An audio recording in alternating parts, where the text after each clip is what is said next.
noite a todos. Meu nome é Davi Saliba. Eu sou aluno de processamento de sinais da Universidade Federal de Minas Gerais. Eu vim aqui apresentar para vocês o meu trabalho de conclusão da disciplina, intitulado Identificação e Classificação de Doenças Degenerativas como Alzheimer e Demência Frontotemporal, por meio da extração de características em EEG espontâneo. O que me motivou a fazer esse trabalho, né? Primeiramente, a gente entendeu um pouco como que é o processamento de informações corticais, como que nosso cérebro funciona, como que ele reage aos estímulos que a gente tem no nosso dia a dia, como que ele processa essas informações e como que algumas doenças podem acometer esse cérebro e como que ele pode parar de funcionar, né? Principalmente no foco do Alzheimer e do FTD, que são doenças neurodegenerativas, é muito interessante a gente entender como que o cérebro processa essas informações estando sendo acometido por uma doença neurodegenerativa. Além disso, detectar essas doenças é muito importante para auxiliar no monitoramento e no tratamento de indivíduos que sofrem com essa doença no dia a dia, que têm um pouco da sua rotina limitada por causa dessa deficiência, né? E seria muito interessante até mesmo para poder ajudar a melhorar a qualidade de vida dessas pessoas. Com um diagnóstico precoce, por exemplo, você pode melhorar muito a qualidade de vida dessas pessoas e trazer um pouco uma perspectiva até mesmo de melhora a longo prazo. Para isso, eu vou fazer uma breve introdução sobre neurofisiologia e eletroencefalograma, né? E para a gente entender isso, o que é o nosso sistema nervoso? Nosso sistema nervoso é dividido em sistema nervoso central e periférico. O sistema nervoso central, para nós que somos engenheiros, é como se a gente tivesse o nosso controlador central, né? É o que manda no nosso corpo. Ele é consiste do cérebro, do tronco encefálico, cerebelo e medula espinhal, e ele vai mandar em todas as nossas ações, tanto em estímulos aferentes ou sensitivos, quanto estímulos eferentes, que a gente vai mexer nos nossos músculos, interagir com o meio que está ao nosso redor e etc. E principalmente quem vai fazer essa interação com o meio ao nosso redor é o sistema periférico, né, que vai inervar os músculos, tanto na nossa parte do tórax, quanto as pernas, braços, membros e etc. Então, como que ele faz essa inervação, né? Por meio de potenciais de ação. Eu não vou entrar em muitos detalhes aqui, mas é por meio de uma bomba de sódio e potássio, uma bomba iônica, né? Que a gente tem uma despolarização na membrana dessa célula neuronal, e esse potencial ele vai caminhando ao longo do axônio, até chegar nos terminais axonais, onde ele vai despejar neurotransmissores em fendas sinápticas que vão estimular outra célula, e esse estímulo vai se propagar, chegando até onde ele deve chegar, né? Seja uma outra célula, seja um músculo, uma fibra, e etc. Esse é o formato característico de um potencial de ação, né? A gente vê que a membrana tem um potencial de repouso em torno de menos 65, menos 70 milivolts nessa imagem aí. Quando você tem uma despolarização capaz de gerar um potencial de ação, eu tenho a fase ascendente, chego num pico, depois a fase descendente, passa numa região, num período que a gente chama de período refratário, onde essa célula não pode ser estimulada novamente, mas depois isso vai se estabilizar novamente no potencial de repouso. Como que a gente entende, né? Por que isso é importante para a gente? A gente pode entender muitas das atividades neuroencefálicas por meio da captação desses sinais, desses impulsos nervosos na superfície do escalpo, né? Que a gente chama de eletroencefalografia. A gente coloca eletrodos na superfície do escalpo de forma que as correntes iônicas são transduzidas em correntes elétricas por eletrodos. E esses eletrodos são ligados em fios que podem levar essas informações elétricas para uma máquina, um computador ou algum outro aparelho da área de saúde que possa ser utilizado para poder fazer uma leitura ou tirar informações desse sinal. Essas flutuações, essas flutuações no escalpo, né, essas flutuações elétricas, vão variar de acordo com o estado. Se o indivíduo está sonolento, em vigília, com atenção ou então relaxado. Então, vai depender muito da atividade também que está realizando, se é uma atividade cognitiva, se é uma atividade física ou não. O EEG, ele vai ser dividido em bandas de frequência. Isso vai ser muito importante para a gente daqui a pouco, principalmente em bandas delta, teta, alfa, beta e gama. A delta e a teta, elas são bandas de baixa frequência, enquanto a alfa está ali nas médias frequências, e a beta e a gama já são consideradas alta frequência para o EEG. Né? Aqui tem uma divisão das frequências de cada banda, né? A gente pode ver que a banda delta ela vai ser muito importante para a gente, porque ela que vai indicar doenças graves no encéfalo, ou até mesmo sono profundo, uma diminuição do ritmo cerebral e etc. Né? Então, as ondas delta e teta elas vão ser bem importantes para a gente. A onda alfa acaba sendo um pouco importante também, porque indivíduos acometidos por Alzheimer e FTD acaba tendo uma diminuição da atividade neuroencefálica dessas ondas também. Aqui eu trouxe para a gente ver o posicionamento internacional de eletrodos, né, o sistema que é utilizado. Nesse trabalho, a gente utilizou sinais que foram captados com o posicionamento 10-20, que são compostos de 21 eletrodos, sendo 2 de referência, mas tem o sistema 10-10 também, que tem uma maior resolução espacial, que tem 75 eletrodos. Tá, agora eu vou falar um pouquinho do Alzheimer e da demência, né, que são as doenças que estão sendo estudadas. O Alzheimer, como a gente já sabe, de senso comum, ele causa perda de memória, um declínio cognitivo, uma dificuldade na comunicação, uma certa desorientação espacial e temporal, então o indivíduo fica meio perdido, né? Acaba gerando um pouco de mudança de humor, de personalidade, algumas dificuldades em atividades rotineiras, cotidianas, por exemplo, às vezes tomar um banho sozinho, comer alguma coisa sem ajuda, então acaba sendo um pouco difícil para esse indivíduo, acaba que ele tem problemas com sono também, ele fica desmotivado, enfim, é um comprometimento funcional progressivo, né, o Alzheimer. Já a demência frontotemporal, ela parece muito com Alzheimer em muitas das características, né? Declínio da linguagem, que é um problema de comunicação, declínio cognitivo, alterações na alimentação, declínio da função executiva, como que eu vou realizar minhas atividades, mudança de humor e personalidade também, dificuldade em atividades cotidianas também, problemas motores, que acaba afetando também aquele indivíduo. Só que ele tem três características que são um pouquinho diferentes do Alzheimer, que é a preservação da memória inicial, o início geralmente é precoce, acontece um pouco mais cedo, em indivíduos um pouco mais jovens, e acaba que na demência também pode acontecer a possível perda da inibição social, né? E faz sentido para afetar o córtex pré-frontal, acaba que o indivíduo pode perder essa inibição. Então, às vezes, o indivíduo pode chegar a tirar a roupa na frente das pessoas, pode fazer alguns gestos obscenos, porque ele perde essa inibição social, ele perde até a noção do que ele está fazendo. Enfim, dá para perceber que é muito semelhante, né? Então, como que a gente distingue isso? Lógico que você tem outros exames cognitivos e tudo mais que pode ajudar nisso, mas será que o EEG pode ajudar a distinguir essas doenças? E a resposta é depende. E por que que depende?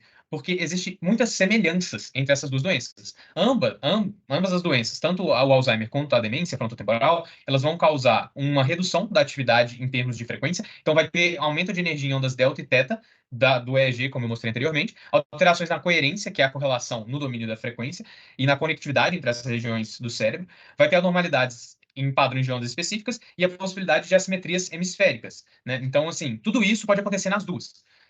E as diferenças entre as duas é um pouco difícil de distinguir, porque olha o seguinte, a FTD ela pode apresentar padrões de atividade mais variados, ela pode apresentar anormalidades mais localizadas, principalmente nas regiões frontal e temporal, né, por ser uma demência frontotemporal. O Alzheimer pode apresentar surtos de atividade lenta, então às vezes uns picos em atividades em ondas de frequência mais baixa, e as assimetrias na FTD tendem a ser mais proeminentes na região frontal, né? Só que tudo isso pode, né? Nada é definitivo, não existe um padrão concreto para identificar as diferenças entre essas doenças. E por isso que é muito difícil a gente detectar. E até hoje, no estado da arte, eu trouxe alguns estudos aqui para a gente analisar. Por exemplo, esse estudo de 96, muito interessante, 86% de 21 pacientes que tinham sido diagnosticados com Alzheimer durante a vida foram descobertos com um subtipo de FTD. Depois que eles morreram, fizeram autópsia do corpo, descobriram que, na verdade, eles tinham a doença de Pick, que é um subtipo da FTD. Além disso, tipo assim, tiveram diversos outros estudos que tentaram buscar uma diferença entre as duas, né? Teve o estudo do Nishida, em 2011, acaba por mostrar alguns padrões em bandas de frequência relacionados a cada uma dessas doenças, mas acaba também sendo algo mais superficial, bem introdutório ao tema. Esse estudo do Nardoni, em 2018, que traz algumas técnicas para poder aumentar a sensibilidade dos modelos, como o S-Loretta e o MMSE, mas acaba não sendo muito conclusivo também para pacientes específicos, né? Só falando que eu consigo aumentar a sensibilidade do modelo de uma forma geral, mas não consigo efetivamente alguma forma de detectar essa doença em um paciente especificamente por meio do EEG. Então, a diferenciação de pacientes de forma única ainda é muito difícil, mesmo no estado da arte atual. E para isso, para analisar todo esse contexto, eu propus a metodologia de quê? Peguei de um site que chama OpenNeuro, que ele tem diversas bases de EEG que são muito interessantes. Eu peguei EEG de 36 pacientes com Alzheimer, 23 com demência frontotemporal, 29 indivíduos de controle. Cada um deles tem em torno de 500 mil amostras por canal e 19 canais por paciente. Esses sinais eles foram pré-processados com filtro Butterworth passa-banda de 0,5 a 45 Hz, para justamente pegar essa faixa de frequências que nos interessa para o EEG. Depois disso, foi aplicada essa técnica de ASR, que é Artifact Subspace Reconstruction Routine, que remove alguns trechos de informação considerado ruim ou de janelas que não são conservativas, ou seja, aquelas que excedem o desvio padrão máximo de 17, que foi um padrão que eles definiram, para uma janela de 0,5 segundos. E depois que foi passar todas essas etapas, é utilizado o método ICA sobre esse sinal, né, que é análise de componentes independentes, separando esses 19 canais de EG em 19 componentes independentes que vão ser utilizados. Então, eu peguei a base de dados, ela já foi disponibilizada assim, e eu peguei a base a partir daí, né?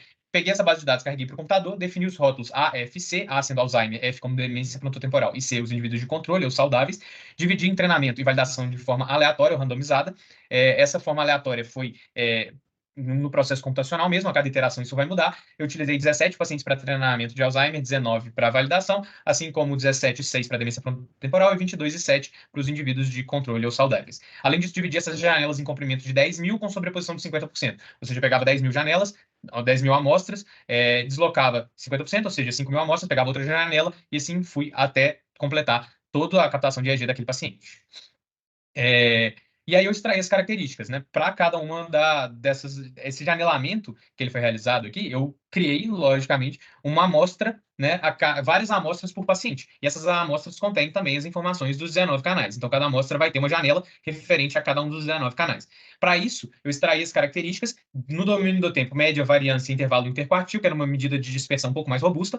E no domínio das frequências, eu peguei a energia de cada banda, a razão entre as energias que foi de baixa frequência para alta frequência, ou seja, energia do delta mais energia do teta, dividido pela energia do alfa mais energia do beta mais energia do gama. E além disso, um índice de assimetria, que no final de tudo ele vai medir a diferença absoluta entre as energias computadas para o lado esquerdo do cérebro e para o lado direito, né?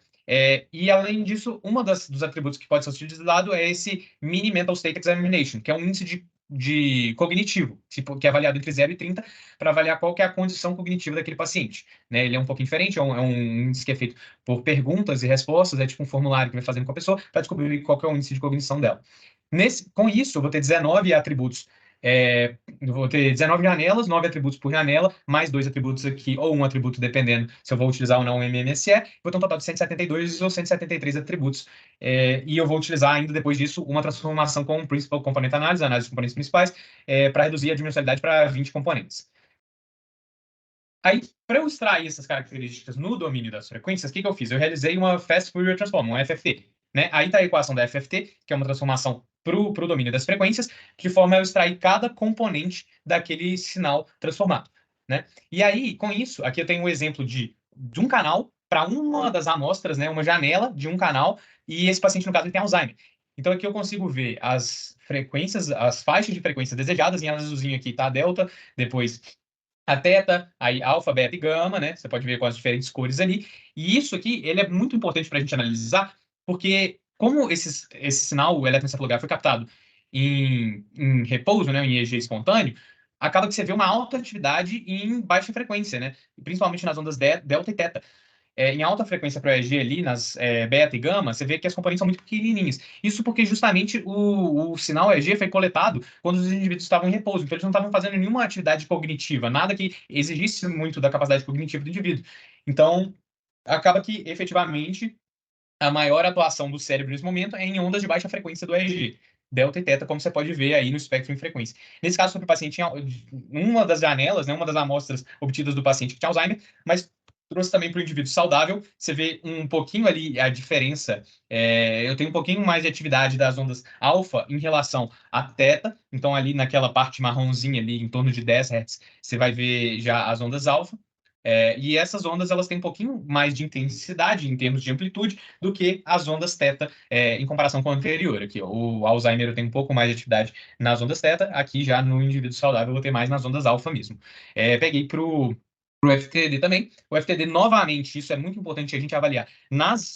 Na onda teta ali, eu tenho uma maior atividade do que nas ondas alfa, então a gente já percebe uma clara diferença aqui com relação ao indivíduo saudável, né? O indivíduo saudável ele tem mais atividade nas ondas alfa do que nas ondas teta, em comparação com os outros indivíduos que são acometidos por doença. Isso vai ser muito importante porque a gente vai utilizar isso para calcular a energia de cada banda, né? E essa transformada ela ajuda muito a gente a visualizar como que o cérebro se comporta em termos de espectro de frequência. Então, para calcular a energia de cada banda, eu fiz a soma ao quadrado dessas componentes e calculei a energia para cada um dessas amostras de cada um desses pacientes em cada banda. E aí eu consigo obter, além das características, claro, eu consigo obter uma coisa mais ou menos desse tipo, e aí a gente consegue avaliar a quantidade de energia em cada banda, para cada amostra de cada paciente. Isso vai ser muito utilizado para a gente realizar a classificação, porque, como eu falei, essas doenças, tanto o Alzheimer quanto a FTD, acabam por aumentar o espectro, acabam por aumentar a energia desprendida em ondas de baixa frequência, como a delta e a teta. E a gente viu isso nos gráficos ali, como eu mostrei. Depois que eu fiz isso, somei energia para essas bandas, obtive essas features e características e atributos e tudo mais, eu passei em 5 classificadores combinados. Máquina de vetores de suporte, o SVM, Naive Bayes, o Multilayer Perceptron, Perceptron multicamadas, árvore de decisão e Random Forest. Com isso, eu fiz 4 etapas de treinamento. Um treinamento com 3 rótulos, AFC, para dividir os 3 mesmo e ver o que eu conseguia. E depois eu fiz um treinamento juntando A com F, C com F e A com C. E aí, esse treinamento com 3 rótulos, que é o AFC, ele só vai ser utilizado como desempate. Ou seja, primeiro eu vou tentar classificar com os treinamentos em 2 classes que eu fiz. Se eu não conseguir classificar ou tiver algum tipo de conflito, eu vou classificar com base no treinamento original de 3 rótulos, que tem uma acurácia um pouco menor, mas ele ajuda para desempatar nos casos em que teve algum conflito. E aí, como resultado, eu tive, utilizando o índice do Mini Mental State Examination, né, utilizando aquele índice cognitivo, eu tive uma acurácia de 100% para treinamento e 60% para validação, né, para teste. E você percebe muito claramente aqui que existe uma diferença, existe um problema muito grande, na verdade, na classificação dos indivíduos com Alzheimer e com demência. Olha como que o sistema confunde muito, né? Muitos indivíduos com Alzheimer foram classificados com demência frontotemporal, e muitos indivíduos com demência frontotemporal foram classificados como Alzheimer. Então a gente percebe que tem um problema para diferenciar esses dois, né? Então, para isso, eu juntei todos como os dois como uma doença, né? E classifiquei indivíduos saudáveis e indivíduos doentes. E nisso, eu consegui obter uma acurácia de treinamento de 100% e uma acurácia de teste em torno de 98%, porque eu fiz várias iterações e tirei a acurácia média. Então, você percebe claramente como que existe mesmo um problema justamente na distinção entre Alzheimer e FTD. Aí eu falei, será que o índice MMSE está enviesando um pouco o modelo, está atrapalhando um pouco e a gente entender como que o EEG, em essência, está ajudando para isso? Então, o que eu fiz? Eu tirei o índice MMSE e treinei de novo, fiz a mesma coisa. Obtive uma acurácia de treinamento de 100% e uma acurácia de validação ou teste em torno de 55%, que ainda é comparável, um pouco menor, né, do que o outro caso, mas ainda é comparável. E, novamente, a gente percebe o mesmo efeito, né? Muitos indivíduos com Alzheimer foram classificados com FTD e vice-versa. Então, novamente, juntei as duas coisas e para essa iteração específica eu consegui uma acurácia de treinamento ainda de 100% e uma acurácia de teste em torno de 82%, como vocês podem ver aí. E aí a gente já consegue ver que tem até uma boa classificação para indivíduos com doença e indivíduos doentes. Então, analisando, o que a gente pode falar? Qual que é a importância, né, de um bom janelamento para a gente fazer isso? Quando a gente utiliza uma janela cujo espectro de frequência vai ser aproximado a da resposta ao impulso ideal, a gente minimiza um pouco o vazamento espectral, melhora a resolução e ainda preserva a forma do espectro da frequência do sinal original. Então, isso é muito interessante para a gente. A gente precisa otimizar essa escolha dessa janela de forma que o espectro de frequências se aproxime ao espectro da resposta ao impulso ideal, né? Além disso, por que a gente utiliza energia de banda como atributo? Porque a gente tem uma representação compacta, uma informação discriminante, uma redução de dimensionalidade e uma interpretabilidade. O que é isso? Representação compacta. A gente consegue representar o que a gente quer naquele EG com menos informação. E uma informação discriminante. A gente consegue realmente discriminar as atividades de cada doença com base nas bandas de frequência. Redução de dimensionalidade. A gente consegue reduzir a dimensão só utilizando a soma das energias por banda, ou energias por banda de frequência. Interpretabilidade, porque fica mais fácil da gente avaliar, mais fácil da gente entender o que está acontecendo, entender como que aquela doença vai acometer o espectro de frequências. E aí a capacidade de diferenciação entre pacientes doentes e indivíduos saudáveis, a gente viu que foi uma muito boa, né? Quando a gente utiliza puramente o EEG para extrair as características, a gente consegue em torno de 80%. E com outros índices cognitivos, como o MMSE, a gente chega a quase 100%. Agora, a gente tem um problema para diferenciar o Alzheimer e o FTD, o que está de acordo com o que a literatura já previu, né? Mesmo com o auxílio de marcadores cognitivos, a gente tem uma dificuldade para diferenciar os dois. Isso vem muito do fato de que o Alzheimer e o FTD eles são muito parecidos, porque o Alzheimer é um tipo de demência. Então, acaba por ser difícil diferenciar o Alzheimer de outros tipos de demência, até mesmo pelo fato de que os dois afetam principalmente as baixas frequências, né? Acaba que a gente tem um aumento da energia em ondas delta e teta e uma diminuição em ondas alfa. Então, acaba que essas similaridades acabam por dificultar muito a classificação, a diferenciação dessas doenças no EEG. Então, como conclusão, a gente tem uma boa acurácia para a detecção de doenças neurodegenerativas, principalmente com auxílio de outros índices cognitivos, né, que extrapolam o EEG. Então, além disso, a gente tem uma alta dificuldade na diferenciação entre indivíduos com Alzheimer e demência frontotemporal, utilizando de forma principal os atributos do EEG, justamente pelo que eu tinha comentado, né, que eles têm características muito similares, e a combinação desses sistemas com classificadores e outras formas de diagnóstico pode realmente ajudar muito a melhorar a acurácia do diagnóstico final de muitos pacientes com doenças neurodegenerativas. Então, o EEG, por enquanto, ele ainda é uma ferramenta que pode validar ou pode complementar a algum outro tipo de diagnóstico, mas ele por si só ainda está muito longe de ser a forma ideal de se diagnosticar uma pessoa com Alzheimer ou com FTD. Para trabalhos futuros, o que eu acho que é muito interessante ser pesquisado, um estudo mais aprofundado dos modelos em frequências para sinais de indivíduos doentes. Então, explorar um pouco mais aquela análise em bandas de frequência. Um estudo mais aprofundado dos classificadores, otimização de parâmetros e tudo mais. Utilizar abordagens estatísticas e probabilísticas, então não utilizar mais uma classificação bruta, tipo, binária, ou não é, tá doente ou não tá, mas às vezes uma probabilidade desse indivíduo estar doente ou não, ou probabilidade de ter uma determinada doença ou não. É, uma coisa que eu acho muito interessante é obter sinais EEG, eu não encontrei, mas obter sinais EEG com indivíduos realizando atividades com exigência cognitiva para a gente ver a mudança no espectro de frequência. Então, a gente fez com indivíduos em repouso aqui, então, obviamente, a gente ia ter mais atividade em baixa frequência, mas seria interessante a gente ver atividades em alta frequência. Às vezes, o indivíduo realizando alguma atividade cognitiva para ver como que o cérebro dele ia se comportar e refletir isso nos sinais captados por meio da eletroencefalografia, né? E, além disso, combinar os classificadores para os sinais EEG com outros índices utilizados para diagnóstico do Alzheimer e demência frontotemporal, que é aquele caso, né? Utilizar outros marcadores, outros índices que podem colaborar para ter um diagnóstico mais preciso. Bom, é isso. Agradeço a todos pelo tempo e pela atenção e até a próxima.